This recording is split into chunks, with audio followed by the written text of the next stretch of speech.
Hey, what's up? It's Jim, and today I'm going to talk about the film The Theory of Everything. Is every bit of the Oscar picture that you think it is. And it really doesn't try to mess with that, which is something that I think actually works for it, because when you look at other Oscar pictures that have tried to kind of do an Oscar picture in an arty, more experimental way, it usually winds up to be a much worse movie like The Imitation Game or Les Mis. The Theory of Everything sticks to a more traditional biopic sense, which is really very boring, and I think the kind of Oscar picture that normally most people don't like and are pretty forgettable and only important within the Oscar season in which they're competing for. And The Theory of Everything does that in its very blandly forgettable way that you expect an Oscar picture to do, which is unfortunate because the two performances, Eddie Redmayne, who I really have not liked in anything I've seen him in before. I've often wondered how he gets big roles because he's just so terrible and bland, but in this he shows such range and such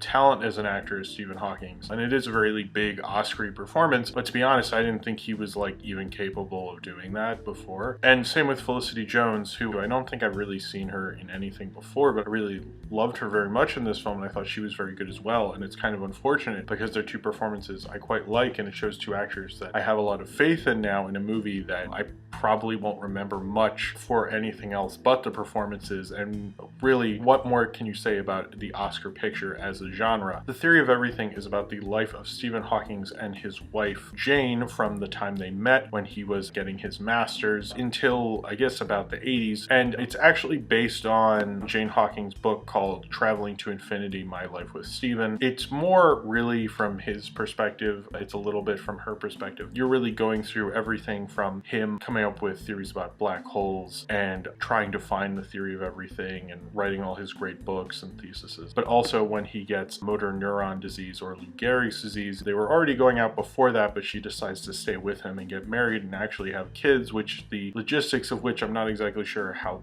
that works, but they don't get into that, although I would have liked to get into that just because I'm curious, but they don't. And there are various affairs, how she fell in love with this guy who's helping the family out and is a choir director, and it was more of an emotional affair really, even though it was very platonic during the time when he was helping out the family, and then how he eventually left her for her nurse. That's done in the most mutual divorce scenes I've ever seen, and goes through their life and how he eventually became the great Stephen Hawking, world renowned and world famous. When I saw The Imitation Game, that was kind of my main complaint, is why it wasn't more straightforward and linear, and I think that really actually works for The Theory of Everything. The only time it doesn't work is when it tries to be kind of a little more artsier, or when it puts like the home movie filter on footage to have a montage to go over something, which really just showed the weakness in the filmmaking and those scenes. Montages rarely really work unless you're a Rocky movie or making fun of a Rocky movie. It's really not something that holds together that well. And in Theory of Everything, very much so. It just felt like you're expanding on the runtime when she was driving to help Stephen because Stephen Hawking was in the hospital.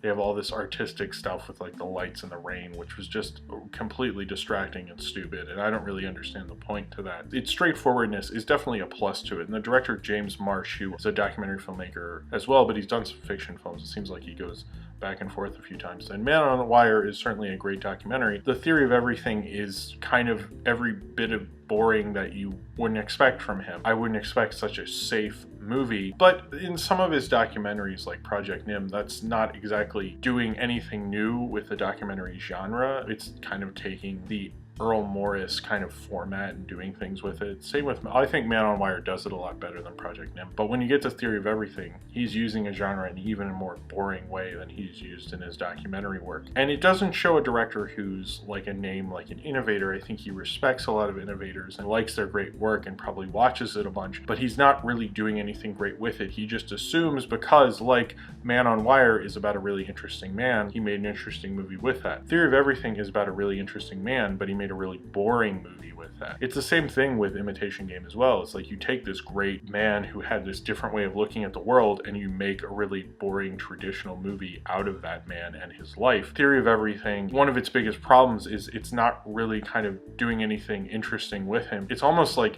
they made it so Stephen Hawking and Jane Hawking would sign over the rights. They even got Stephen Hawking's voice, which apparently is copywritten to Stephen Hawking. He gave permission for it to be used in The Theory of Everything. Apparently he really likes the movie, It would have been more interesting if it was more from her perspective. That's one of the major problems with it, is that it does focus on him a little too much and doesn't play into how she's being worn down by the fact that, you know, she has at one point 3 kids and Stephen Hawking's, which he can't really help out that much. So she's basically got all this on her plate while she's trying to get a master's. It's an interesting subject matter to make a movie about. James Marsh's angle for The Theory of Everything almost seems to be more concerned with hitting all the beats he's supposed to in their life. It's kind of like a Lifetime movie where you have to hit all those big moments so all the audience members are happy, or all the moments that you're supposed to in their life, but you're not thinking about the story necessarily. A lot of the times in these biopics, you have the problem where they are just hitting moments because they're afraid someone's going to write a stupid article about how this was important, when it really isn't. If you look at movies that are good, that are biography films, they adapt the subject matter just like you would adapt a book. And that's really how you should look at it. There are certain parts of books you cut out because they wouldn't work as a movie. And biopics, for some reason, because you're saying something historical and all these people will learn about this thing, you're supposed to like not really care about storytelling and care more about the educational value, which is the biggest bunch of bullshit for having a shit story I've ever heard in my life. It's just like a big screen TV movie. It has great performances. Eddie Redmayne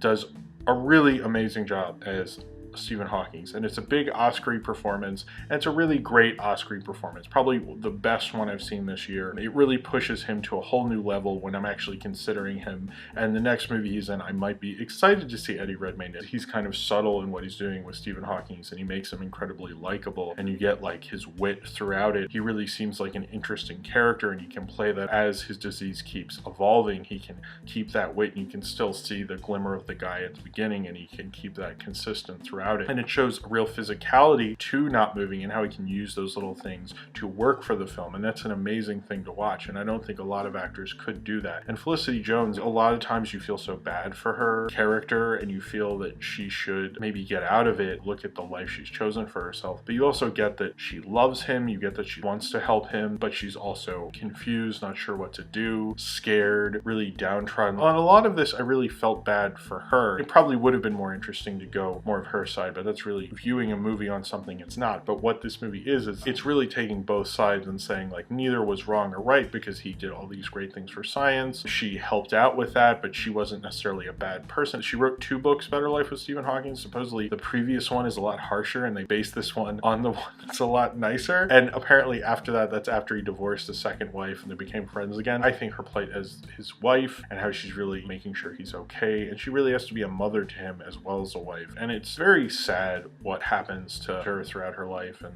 the hardships she has. The film never really said what year it was each time, which wasn't really in the cool Foxcatcher way. It was more done in the way that you're like, this feels a little disorganized. What's going on? Has this been a year? I'm not really sure. But she really used her hairstyle and the clothes she wore. I can almost go, oh, okay, I guess we're getting close to the 70s. I guess this is the mid 70s. She's really a realistic through line through the film. Coming into this, anyone probably knows a little more about Stephen Hawking and less about her. But she's really like the human through line, the family through line. This film, you don't really get a sense of how much he changed things. You just get a sense that he was really great and stuff. Some guy in a classroom will be like, I totally agree with you. And you're like, oh, that guy agrees with him. And it makes academia seem really small and almost kind of just like a day at the office. You kind of don't get the sense of what he's exactly doing and why he's world famous, which they bring up kind of offhandedly. And you're like, oh, I guess that happened. I should know that. Maybe if you're familiar with his life. I just came out of this wanting to read about Stephen Hawking, but not thinking this was a great movie about Stephen Hawking. So sure, maybe the point of this was to get me more interested in Stephen Hawking and know him more as a man. And that certainly is when they make stupid Oscar movies like this. But to me, that's not really what movies are supposed to do. Movies are supposed to work